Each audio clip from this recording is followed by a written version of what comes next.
जय श्री गणेश दोस्तों। हमारी आज की कहानी का नाम है कदम। कहानी अच्छी लगे तो प्लीज चैनल को सब्सक्राइब कर लीजिएगा। अब शुरू करते हैं कहानी। लो बहू, थोड़ा खाना खा लो और आराम करो, तुम थक गई होगी। मुंह दिखाई की रस्म खत्म होने के बाद जैसे ही अन्य महिलाओं ने घर से विदा ली, विभा जी ने अपनी नई नवेली बहू कोमल के सामने खाना रखते हुए कहा। कोमल के चेहरे पर खुशी के भाव उतर आए। सच में बहुत जोर से भूख लगी थी। सासू माँ बहुत ही ममतालु है, कोमल समझ गई। उसने मुस्कुराकर थाली हाथ में ली और जल्दी जल्दी खाना खाने लगी। आराम से बेटा, विभाजी ने बहुत प्यार से कहा। सुनकर कोमल के मन में जो भी घबराहट थी थोड़ी कम हो गई कि सासू माँ का स्वभाव तो बहुत ही अच्छा है। तुम्हारा लाड़ लड़ाना हो गया हो तो बहू को जरा अपने घर के नियम कायदे भी समझा दो। तभी एक रोबदार कड़कती हुई पुरुष आवाज गूंजी। कोमल फिर से अपने में सिमट गई। वो समझ गई कि यह उसके ससुर जी प्रकाश जी हैं। कोमल एक संयुक्त परिवार में पली बड़ी और पढ़ी लिखी लड़की है। 2 दिन पहले ही उसका विवाह पवन के साथ हुआ, जो खुद भी पढ़ा लिखा है और बड़े शहर में एक बड़ी कंपनी में ऊंचे पद पर है। कोमल के ससुराल में सास ससुर, दादी सास, देवर और 2 नंदे हैं, यानी भरा पूरा परिवार है। पवन सबसे बड़ा है, बाकी सब देवर ननद अभी कॉलेज में पढ़ रहे थे। संयुक्त परिवार में पली बड़ी होने के कारण बचपन से ही उसने अपनी मम्मी, चाची, ताई को मिलजुल कर रहते हुए देखा था। दादी थोड़ी सख्त स्वभाव की, अनुशासन प्रिय थी, पर बिना वजह की परंपराओं को कभी थोपते नहीं देखा। घर में हमेशा एक अच्छा वातावरण होने के कारण उसे भी वैसे ही संस्कार मिले थे। विभा ये नई आई है, अभी से इसे अपने घर के कायदे समझाकर रखोगी तो सभी के लिए अच्छा होगा। ससुर जी घुर्राए। जी हाँ, वो मैं बताने ही वाली थी। सासू माँ की सहमी से आवाज आई। कब? जब 2-4 कायदे तोड़ देगी तब क्या? नहीं नहीं जी, बस बता रही हूँ। कुछ पल पहले कोमल की खुशी मानो गायब हो गई। ससुर जी तो बहुत सख्त मिजाज हैं। कोई बात नहीं, उसकी दादी भी तो है, सोचकर उसने अपने मन को समझाया। घर में बड़ों के सामने पल्लू लेना, धीरे से बात करना, जोर से हंसी मजाक ना करना, सबके सामने पवन से बात ना करना, बालकनी में खड़े ना रहना, सबके खाना खाने के बाद खाना खाना, जैसे कई नियम कायदे उसको बता दिए गए। कोमल घोर आश्चर्य में पड़ गई। आज के जमाने में पढ़े लिखे परिवारों में भी ऐसे कायदे। और हाँ बहुड़िया, सबसे जरूरी बात, सुबह 6 बजे नहा धोकर ही रसोई में प्रवेश करना है। फिर घर के हर सदस्य के पैर छूना है। उसी के बाद कुछ और कामकाज। ससुर जी ने कड़कती आवाज में हिदायत दी। कोमल ने चुपचाप सुन लिया, पर उसकी आंखों से 2 बूंदें लुढ़क आई। मायके में तो चाय पिए बिना उसकी आंख ही नहीं खुलती थी, और दिसंबर महीने की इतनी कड़कड़ाती ठंड में सुबह 6 बजे नहाना सोचकर ही उसकी कपकपी छूट गई। पर ये तो ससुराल है। अगले दिन सुबह 6 बजे ही कोमल नहा धोकर तैयार हो गई।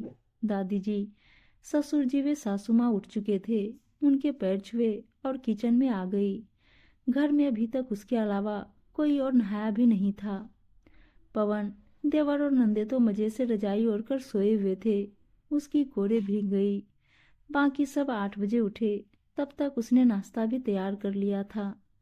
बहू, कल क्या बोला था याद है ना? तुम्हारी नंदे उठ गई है, जाओ पहले उनके पैर छुओ।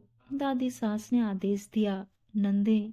पर वो तो सब उससे छोटी है, कॉलेज में पढ़ रही है, और सबसे छोटी तो अभी 10वीं में ही है।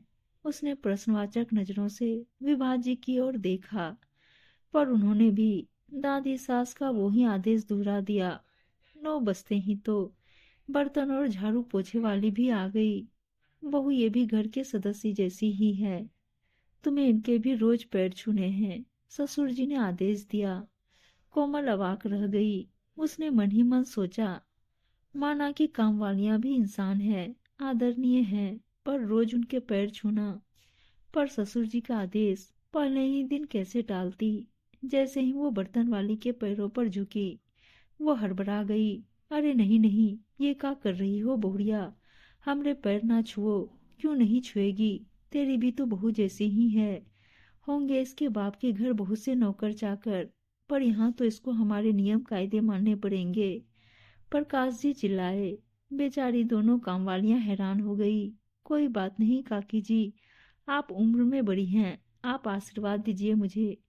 कहते हुए कोमल का स्वर भरा गया। उसने उनके पैर भी छू लिए। दोनों के मुंह से आशीर्वाद की झड़ी लग गई और आंखों से अश्रुओं की धारा भी। इसी तरह माली, धोबी जैसे हर व्यक्ति के पैर छूने पर उसको मजबूर किया गया। शादी होकर आए एक दिन ही हुआ था। कोमल कुछ नहीं बोली। थोड़ी देर बाद उसने देखा कि पवन और उसके देवर नंदे बिना नहाए ही रसोई घर में आ बैठे थे। उनमें से किसी ने भी किसी काम वाले के पैर छूना तो दूर, उनसे सीधे मुंह बात तक नहीं की। 4-5 दिन यही चला। घर में आए गए हर व्यक्ति के पैर छूना, सिर से पल्लू को खिसकने ना देना। और पवन से तो बात करने का वक्त ही नहीं मिलता। देर रात तक ससुर जी उसको अपने साथ व्यस्त रखते। जब तक वो कमरे में आता, कोमल थककर चूर होकर सो चुकी होती। एक हफ्ते में ही कोमल परेशान हो गई। पवन को भी बस रात में ही उससे मतलब होता। कोमल को बहुत आश्चर्य होता कि ये कैसे पढ़े लिखे सभ्य लोग हैं। आदर, सम्मान और संस्कार की बात अलग है, पर ये कैसे नियम कायदे। इसी तरह 15 दिन बीत गए। पवन की छुट्टियां भी खत्म हो गई थी और उसे नौकरी पर वापस जाना था। प्रकाश जी ने कोमल को साथ ले जाने से फिलहाल मना कर दिया था। कोमल को समझ नहीं आ रहा था कि वो करे तो क्या करे। नई नई शादी हुई थी। मायके को भुलाकर नए घर परिवार में एडजस्ट करना वैसे ही कठिन काम था, पर रोज ऐसे कुड़कर रहा भी नहीं जा सकता। पूरी जिंदगी बितानी है यहाँ। आखिरकार उस रात वो एक निश्चय करके सोई। बहुत अच्छी और गहरी नींद लगी उसको। सुबह दरवाजा पीटने की आवाज से नींद खुली उसकी। देखा बाजू में पवन गहरी नींद में सोए हुए हैं। तभी प्रकाश जी के चिल्लाने की आवाज उसके कानों में गूंजी। उठाओ उस महारानी को, सूरज सिर पर चढ़ाया है, किसी बात की लिहाज शर्म बची ही नहीं। विभा, तुमने उसको समझाया नहीं था क्या कि घर में सबके उठने से पहले उठ जाना है? उसको जी समझाया था। बच्ची है अभी, थक गई होगी। वैसे भी अभी नई नई शादी हुई है उसकी। सासू माँ विभा जी ने उसका पक्ष लेना चाहा तो क्या घर के कायदे तोड़ देगी? बोल रहा हूँ फिर से, मत सिर पर चढ़ा उसको। घर में मच रहे शोर शराबे से सभी लोग उठे। कोमल ने घड़ी देखी, अभी 6:45 ही बजे थे। वो अपने कमरे से बाहर निकली और उसने दादी सास के पैर छू लिए। राम राम, ये क्या अनर्थ कर रही है बहू? जा पहले नहाकर तो आ, बासी शरीर हमें छूकर अपवित्र तो मत कर। दादी सास ने भी रोब झाड़ा। कोमल ने उन्हें देखा और बोली, अम्मा जी आप भी तो नहाई नहीं है, इसलिए मैंने आपको छू लिया। उसमें फिर अपवित्र होने की कहाँ से बात आई? देख लिया विभा तूने, कल की आई छोकरी की, अब जवान भी खुलने लगी। समझा दे इसे, इसमें और हमें बहुत अंतर है। प्रकाश जी चिल्लाए, बेटा वो अभी तुम्हारी नई नई शादी हुई है ना, तो बिना नहाए किसी को नहीं छूना, समझ रही है ना? सासू माँ ने समझाने की कोशिश की, पर मम्मी जी, पवन तो सब कुछ छूते हैं, रसोई में जाकर बैठ जाते हैं, उनकी भी तो नई नई शादी हुई है ना। कोमल ने आश्चर्य से पूछा। चुप रहे लड़की, पवन से अपनी बराबरी करती है। पवन समझा अपनी औरत को, नहीं तो अच्छा नहीं होगा। ससुर जी दहाड़ उठे। पवन ने इशारे से कोमल को चुप रहने के लिए कहा और अपना सिर झुका लिया। माफ कीजिएगा पापा जी, जब से आई हूँ देख रही हूँ कि घर के सारे नियम कानून कायदे केवल मुझ पर ही थोपे जा रहे हैं। किसी भी चीज को नहाकर छुओ, इसके उसके ना जाने किस किस के गंदे संदे पैर छुओ, फिर अपने माथे से लगाओ, और वो भी रोज। घर में इतने सारे लोग हैं, कोई और ये क्यों नहीं करता? देवर जी और पवन काम वालियों, धोबी, माली वगैरह के पैर क्यों नहीं छूते?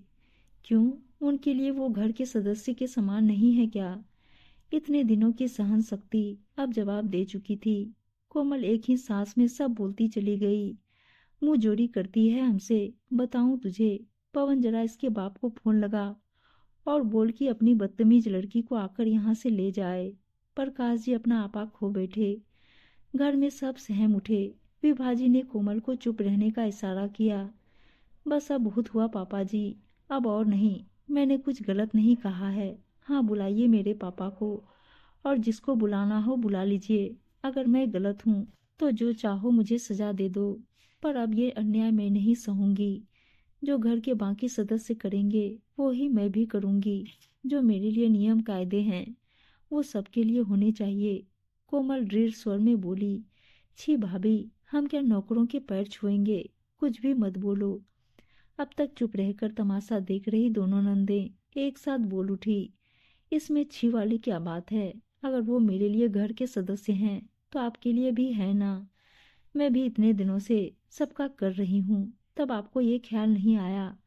कोमल की बात सुनकर सन्नाटा छा गया। ये बेटियां हैं, और भूलो मत कि तुम बहू हो। दादी सास ने चेतावनी दी। तो क्या हुआ अम्मा जी, मैं भी किसी की बेटी हूँ, और कल को इनको भी कहीं बहू बनकर जाना ही पड़ेगा ना। फिर ये भेदभाव क्यों? बहुत ज्यादा जबान लड़ा रही है तू। मैं तो तुझे बहुत लाड करती हूँ, पर ये बदजुबानी नहीं चलेगी तेरी। दादी सास भी गरज उठी। उधर विभाजी और पवन को तो मानो काट मार गया था।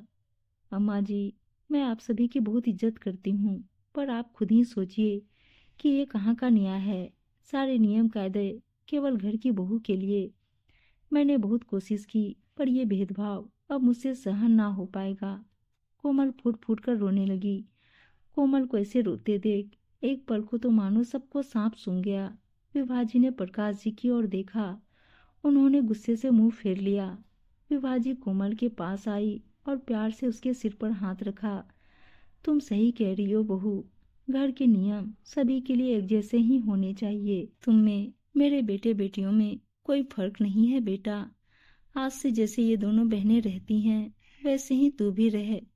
विभाजी की बात सुनकर कोमल ने अपनी अश्रु भरी नजरें उठाई।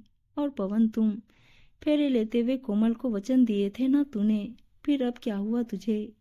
कहते हुए विभाजी की आंखों से आंसू दुलक पड़े। कोमल उनके गले लग गई। उन्होंने जोर से उसे अपने सीने से चिपका लिया।